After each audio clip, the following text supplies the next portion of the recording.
Kenapa dasar pemilihan itu menjadi tempat di mana eh, bangsa pilihan itu ditempatkan di sana? Karena itu poros dunia.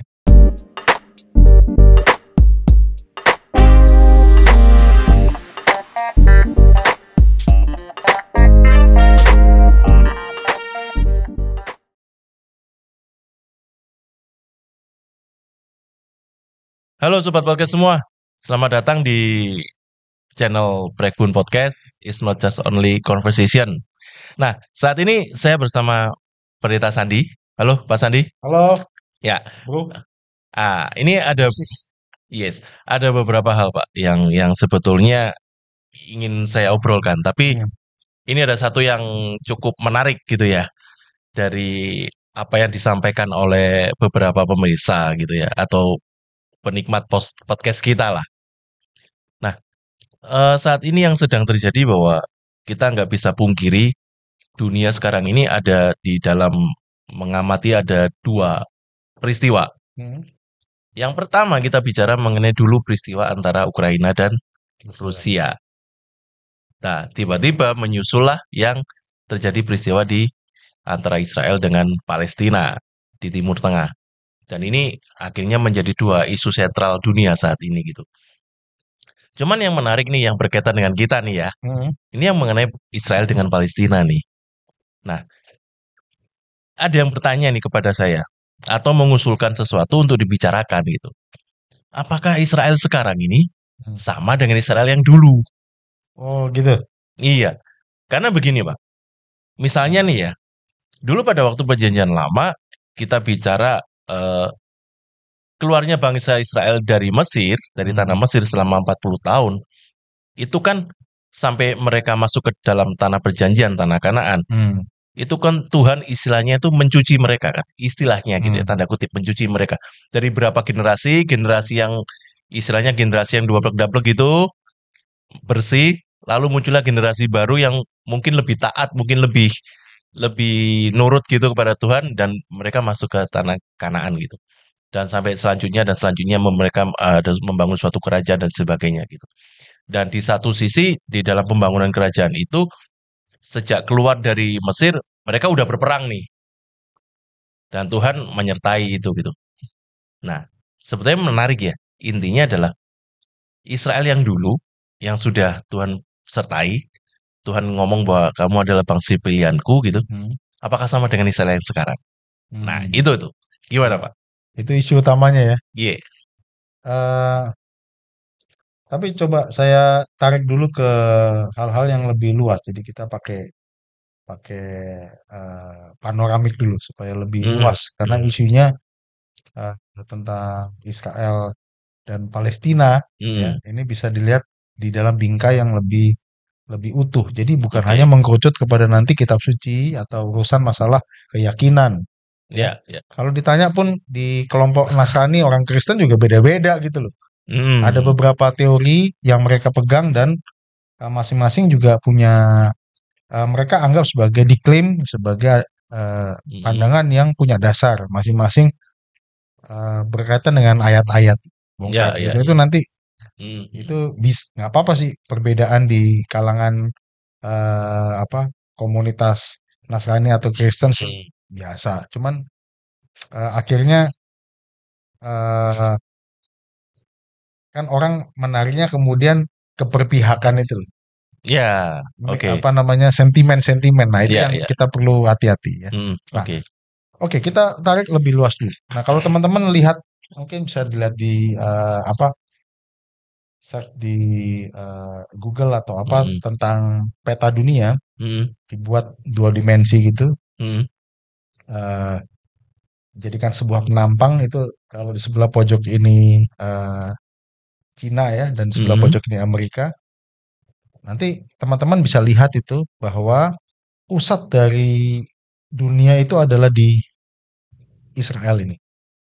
Oke. Ya, nanti Wilayah gitu ya, ya di di tengah tengah-tengahnya? itu. Heeh, Coba kalau oke. sudah lihat garis tengahnya itu titik tengah itu di sana. Hmm, Ah, selain itu jadi titik tengah, saudara coba mengkerucut lagi, ya, fokus mhm, kepada di zoom ya, di zoom in. ke wilayah itu, ke titik itu, saudara akan melihat bahwa di sanalah satu sebenarnya titik temu Oke. dari kekuatan-kekuatan besar dunia saat itu, ancient.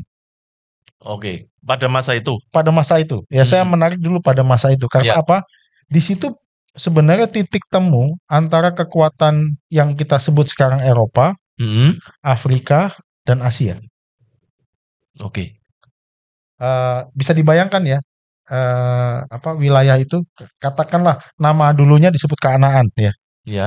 Hmm. Kanaan itu sebelum nanti kemudian kelompok tertentu memberikan nama Israel pada tempat itu ya.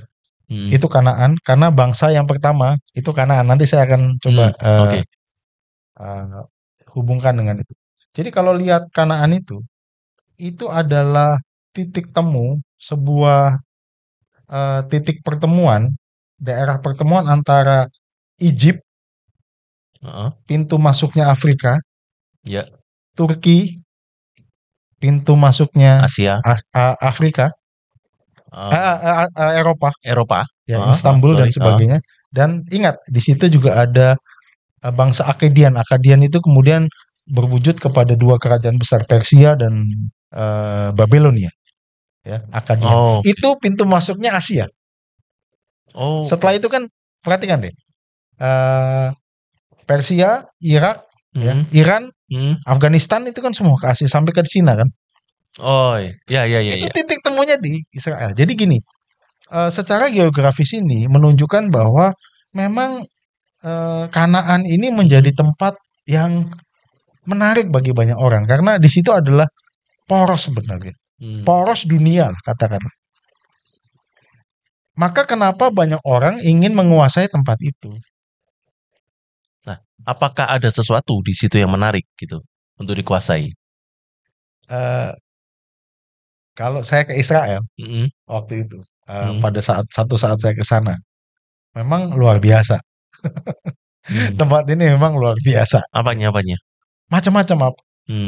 Gini, salah satu kontur, salah satu tempat yang di daerah Timur Tengah itu yang menarik adalah karena dialiri dengan sungai. Karena itu adalah sumber kehidupan. Mesir terkenal dengan Nilnya. Ya. Kita tahu Babel terkenal dengan Tigris dan Efratnya. Ya. Israel terkenal dengan Yordannya. Itu membelah dari atas ke bawah. Itu subur sekali, Pak. Lembah Yordan. Subur sekali. Jadi saya katakan subur sekali. Melihat dengan mata langsung subur sekali. Memang itu tempat yang sangat subur. Maka pertanian terbaik sekarang masih di sana, Pak. Teknologi pertanian masih di sana. Jadi secara geografis, secara kontur itu sangat menarik. Maka sesuai dengan catatan sejarah, Teguh tahu nggak bahwa mana tempat yang paling banyak dijajah, diperebutkan? Tempat paling banyak dijajah? Negara. Oh, sorry, yang diperebutkan. Ada yang tahu? Paling banyak. Paling sering diperebutkan. Israel ini. Oh, justru Israel. Israel, coba. Roma, Yunani, Babilonia, Persia, Aram, Egypt, Turki, Yunani, sampai dengan Inggris terakhir. Nah, sebentar Pak Sandi. Arab pernah menguasai itu. Nah, yang saya ketahui ya, koreksi kalau saya salah nih ya, Israel sebagai sebuah negara itu kan baru diakui di tahun 1948. 48 dan diklaim kembali 1960-an. Ya. Waktu ada perang pasir itu, padang pasir, Yom Kippur, Moshe Dayan. Yom Kippur ya itu ya. Moshe Dayan yang. Nah, sebelum itu kan berarti kan Israel bukan sebuah state, it's not a state gitu, atau bukan sebuah negara gitu. Nah, itu nanti saya akan ke sana. Oke. Nah, yang diperebutkan ini yang mana nih? Waktu dulu, sebelum 48 atau setelah? Sebelum 48. Oke. Berarti daerahnya ya? Iya, makanya kenapa kemudian negara itu memang tidak punya state yang permanen, Teguh. Karena bolak-balik diperebutkan sama orang. Oke. Jadi tidak ada state yang permanen. Bayangkan, itu Turki, kerajaan Turki Muslim itu Hmm, menguasai tempat itu cukup lama, itu paling lama itu. Sekitar 500 tahun, 5 abad tuh bayangkan. hmm, oke. Jadi tetapi tetap tidak menjadi negara independen. Makanya Hmm, apa ya? Ya itu karena diperebutkannya tempat itu oke. nggak besar, Hmm, tempat itu nggak besar, tapi tempat itu kecil. Nah itu dari kacamata dunia ya, ya, dari oke. secara umum. Hmm, Nah, saya juga melihat kenapa kemudian di dalam kitab suci, hmm, kenapa dasar pemilihan itu menjadi tempat di mana eh, bangsa pilihan itu ditempatkan di sana karena itu poros dunia. hmm, Karena itu titik temu antara Eropa, hmm, Asia, dan Afrika. Itu titik temunya.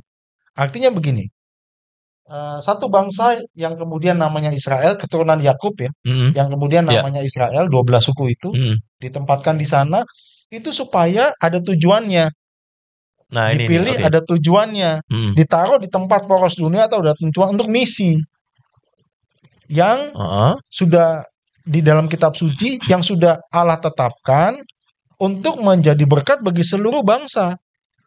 oke. Keturunan Abraham inilah yang Hmm, kemudian dipilih hmm, kemudian untuk menjadi berkat. Nah, berkatnya kan harus dicari tempat yang paling strategis. strategis.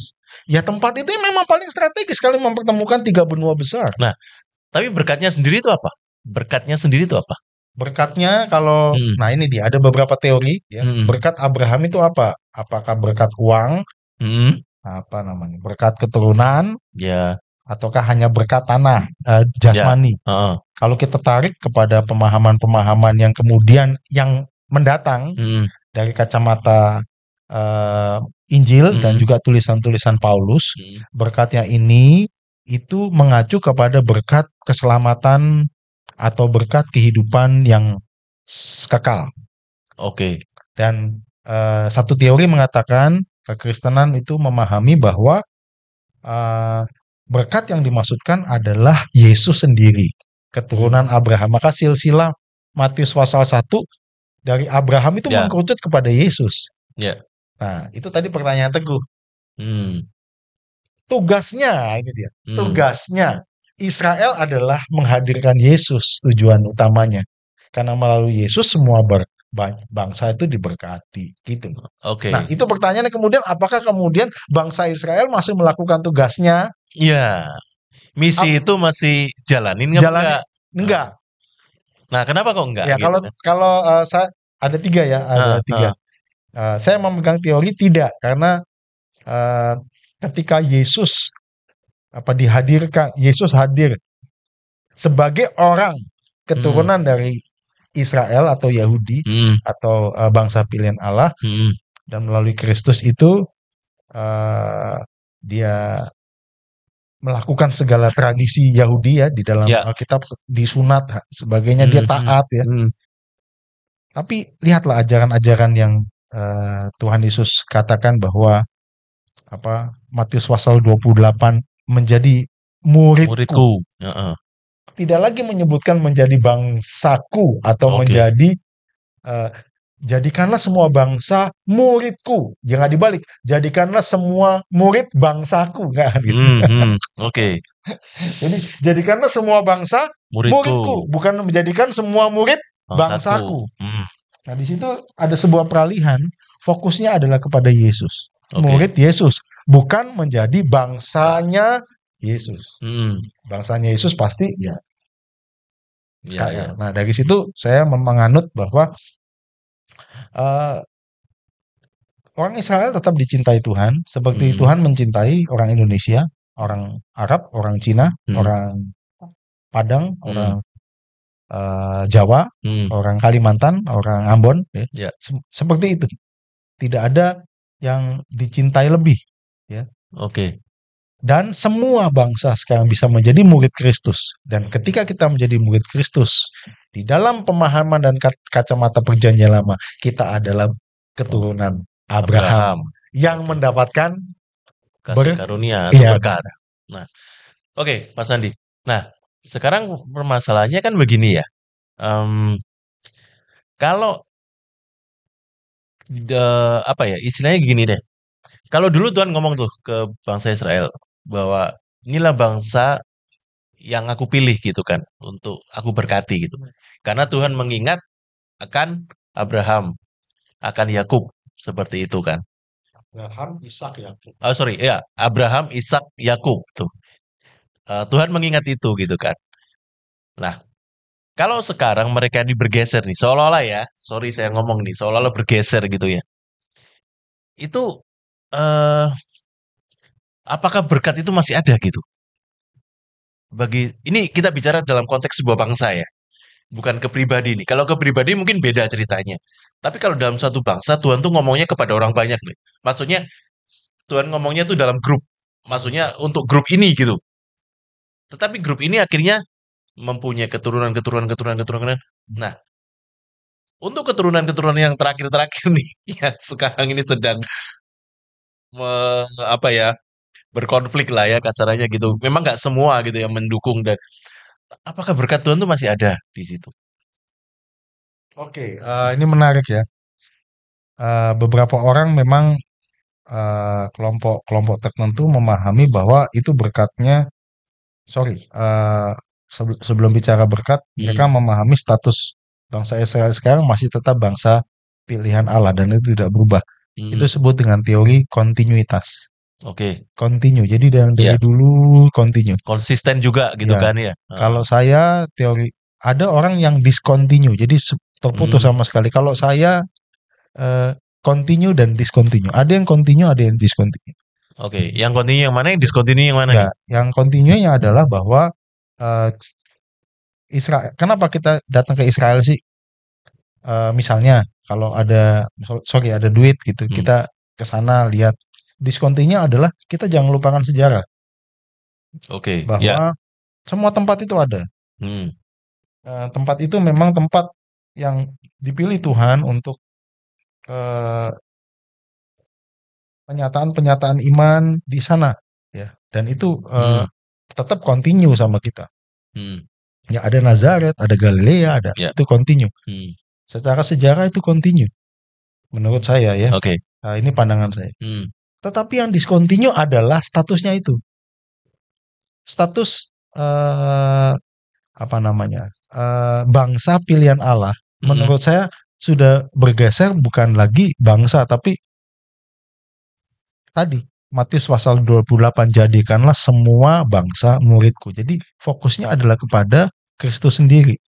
oke. Kristuslah yang kemudian menjadi poros dari keumatan itu. Hmm, Bangsanya bangsanya Allah itu adalah bangsa di dalam Kristus. ya, Nah, ya. di sini memang eh, apa ya? Mempengaruhi pandangan kekristenan yang berbeda-beda kataku. Jadi Hmm, eh, normal-normal saja.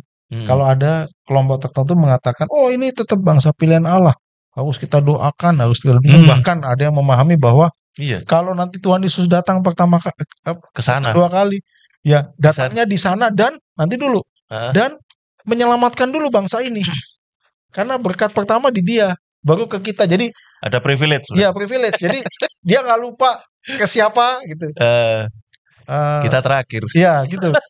Nah, kalau saya tidak memahami demikian. Hmm, Ketika dia memerintahkan, jadi amanat agung itu sakral sekali bagi saya. Itu menjadi pegangan penting, jadikanlah semua bangsa muridku. Jadi fokusnya kepada nah, pribadi Yesus. ini ada satu pandangan Pak Sandi yang menarik ya. Dulu saya pernah dengar ciri bukan ciri apa ya tanda bahwa bangsa Israel tuh diberkati oleh Tuhan tuh Pintar. banyak orang pintar gitu. Dan mau nggak Kenapa? Pertanyaannya. lah ya itu sebentar Kenapa? makanya sebentar Pak Sandi sebelum ke situ ya kalau kita lihat ya semua termasuk di Amerika apa yang pintar-pintar pasti ada keturunannya. Kenapa? Itu pertanyaan kan Iya, harus ditanya. Kenapa? Karena mereka adalah bangsa yang sangat kuat di dalam tradisi membacanya. oke. Jadi gini, Literasinya kuat. literasinya kuat. Jadi waktu saya ke sana, Teguh, Hmm, saya lihat dengan mata kepala sendiri anak-anak kecil itu hmm, sangat kuat dalam membaca. Ya, memang mereka membaca di dalam tradisi membaca literasi adalah pertama Taurat. Ya, ya. Bahkan saya di pesawat, Teguh. Hmm. Ngelihat mereka yang kecil-kecil tuh baca Teguh. Jadi kemana-mana baca. Kalau kita kan main game, Ya. pegang HP, mereka tuh baca. Literally Oke. baca. Jadi buku ya, Buku. bukan e-book gitu ya. Bukan, buku. Mereka Jadi baca buku. Jadi kalaupun ini dia baca. Jadi orang-orang ini baca, itu yang pertama yang saya lihat. Yang kedua, ini yang amazing ya. Mereka itu dibentuk di dalam tradisi selain literasi adalah mereka tuh menguasai banyak bahasa. Oke. Anak-anak kecil itu bisa berbahasa Aram, bisa bahasa Ibrani itu bahasa bahasa Lokal. tradisi untuk rohani, untuk kegiatan agama. Mereka yang ketiga mereka fasih bahasa Arab. Oke. Karena di bahasa sehari-hari mereka bahasa Arab, dan jangan lupa mereka juga fasih Jerman, fasih Rusia. Karena pernah diinvasi. Betul. Fasih bahasa Inggris. Jadi apa ya namanya? Multi language-nya itu membuat mereka itu orang yang bisa berbanyak bahasa. Itu memiliki kecerdasan yang karena otak kanan otak kirinya berjalan. Oke, sedangkan saya aja bahasa Cina masih nggak terlalu ini. Bayangkan, kalau dia ngobrol dengan semua orang, ya, dia bisa langsung transferring. Iya. Ngomongin, wah itulah selain literasi adalah multi linguistika yang mereka kuasai. Karena kan linguistik itu punya logika sendiri-sendiri, dan mereka tuh menguasai itu semua. Jadi akarnya adalah budaya. Menurut saya lingkungan mereka. Lingkungan ya salah satunya budaya yang membentuk mereka seperti itu. Ya, selain memang Teguh kan kita tahu ya bahwa bangsa ini cukup lama tertindas juga. Jadi jangan lupa bahwa sekarang kan isunya mereka yang menindas. Iya. Jangan lupa mereka juga dulu pernah tertindas. Di waktu masa Hitler. Cukup lama. Nah, bayangkan dulu dia tidak punya tanah, mereka menjadi orang yang nomaden, harus survive dimanapun mereka berada. Keluarga-keluarga itu menjadi kekuatan. Akhirnya di dalam keluarga mereka belajar. Dulu mereka nggak sekolah di mana, mas. Sekolahnya adalah di rumah, gue. Dan orang tua yang ngajakin anak-anaknya literasi dan linguistika itu. Itu kalau kita menilik dari sejarah nih ya, kita balik ke sejarah sedikit ya, Pak Sandi. Kan koreksi kalau saya salah nih. Tuhan pernah ngomong bahwa pada saat Tuhan marah, aku akan mencerai-beraikan kamu. Seperti ayam yang kehilangan induk gitu. Dan kamu akan merindukan, kalau nggak salah, dalam artian bahwa kamu akan merindukan mempunyai tanah air nantinya sendiri gitu. Itu ada kaitannya nggak sih? Kalau saya baca jadinya, apakah ini udah mulai dalam artian bahwa bangsa ini mulai melihat satu kesatuan itu penting sehingga dia mempertahankan apa yang dia punya atau mempunyai satu ideologi sendiri yang kuat gitu, atau gimana sih sebetulnya? Kalau menurut saya gitu, bangsa Israel juga punya hak untuk dia punya tanah. Seperti Palestina juga punya hak untuk punya tanah. Oke, kalau dihubungkan dengan mencerai-beraikan, itu sebenarnya hubungannya sama hukuman Allah kepada bangsa ini. Kenapa juga Allah mencerai-beraikan? Karena ketidaktaatan, jelas. Itu jelas sekali di dalam kitab suci berkata begitu. Dan waktu mereka dikembalikan di dalam zaman Nehemia dan Ezra, itu kan mereka pulang ya. Iya, dari pengasingan kan istilahnya gitu kan. Itu kan seperti yang kamu bilang sudah dicuci, setelah dicuci bersih, kan dibalikin lagi ya. Habis dicuci kan dijemur, dijemur kan disetrika, gitu. Dijadikan rapi. Nah, rapi untuk apa? Kan pertanyaannya gitu.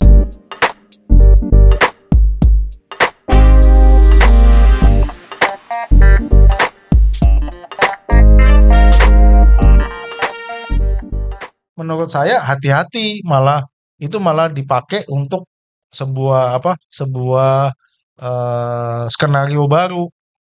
Nanti jangan-jangan orang Asia dianggap bodoh, kan nggak benar dong.